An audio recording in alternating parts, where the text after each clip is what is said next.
Here are some materials that seem to collect themselves for making a collage mixed media piece. Paper from rolling off my brayer, a test sheet from the printer, tea bags, coffee filters.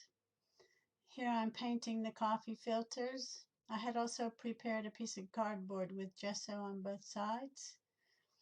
I later added some gouache to these coffee filters.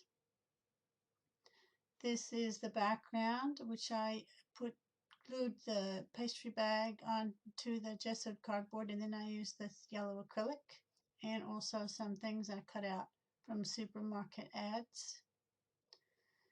Here I am cutting out a silhouette for the form of a vase because I didn't want to lose any of this brayer paper.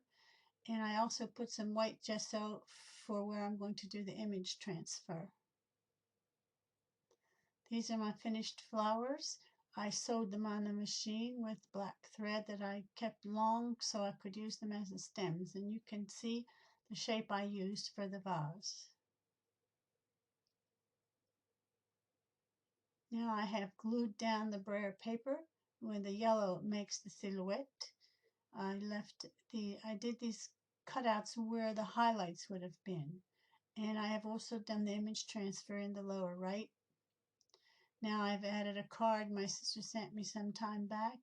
It's a painting by Henri Matisse, Madras Rouge, and the tea bag on which I wrote with pen and nib, but that was a bit tricky because it's fragile.